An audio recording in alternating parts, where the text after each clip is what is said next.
ایک اور خوبصورت توپ ہے اور یہ آپ کو 40/60 mm بوفور گن کے نام سے اس کو پہچانا جاتا ہے، جانا جاتا ہے، اس کی شہرت ہے، بہت عمدہ یہ گن ہے اور یہ 1940 میں امریکہ میں بنائی گئی۔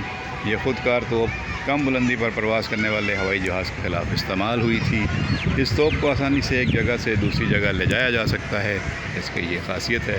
اسے پاک بحریہ کی ساحلی تنصیبات اور اہم مقامات کی حفاظت کے لیے استعمال کیا جاتا رہا اور یہ 1 منٹ میں 140 گولے داغ سکتی ہے اور اسے 5 سپاہی چلاتے ہیں۔ یہ دیکھ لیجئے اس کی یہ اس وقت کنڈیشن ہے، اس کو مینٹین کر کے یہاں رکھا گیا ہے، لیکن ظاہر ہے اسے ایز اٹ از رکھا گیا ہے، جس طرح کے حالات میں اس کو وہاں سے ہٹایا گیا۔ اس کے بعد یہ یہاں پہ 1 منٹ میں اگر یہ 140 گولے داغ سکتی ہے تو آپ خود اندازہ لگا لیے کتنی خطرناک ہوگی۔ یہ دیکھیے بیرل سامنے نظر آ رہی ہے آپ کو اور یہ پوری کنڈیشن ہے اس توپ کی۔ تو جنہوں نے یہ توپ چلائی ہوگی وہ کتنا فخر کرتے ہوں گے کہ انہوں نے اس توپ کو استعمال کیا۔ لیکن یہ کوئی ظاہر ہے دشمن کا مقابلہ کرنے کے لیے ہوتی ہے اور اگر کوئی دشمن آپ کے اوپر حملہ آور ہو تو پھر آپ کو اپنا دفاع میں یہ چیزیں استعمال کرنی پڑتی ہیں۔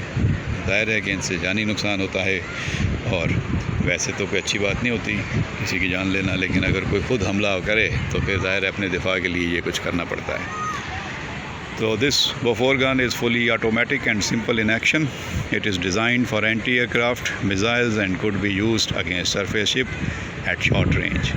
This 40/60 Bofors automatic gun was manufactured by PMD America in early 1940s and was designed to fire against air target mounted on a single mobile carriage. The gun easily be towed by any suitable vehicle for deployment as sure battery for defense of vital and important units. تو یہ آپ نے توپ دیکھی ہے، بہت ہی زبردست توپ ہے۔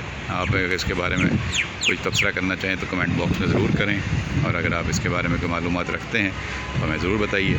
اور یہ آپ کو ہم بتا رہے ہیں میری ٹائم میوزیم کارساز کراچی میں یہ اس وقت نصب ہے اور یہ اس کی تاریخ بھی، اس کے بارے میں تعارف بھی یہاں پہ لکھا ہوا ہے۔ تو آپ بھی آئیے دیکھیے یہاں پہ بالکل یہ جو آپ کا ٹاور ہے، لائٹ ہاؤس ہے، اس کے بالکل نیچے یہ نصب ہے۔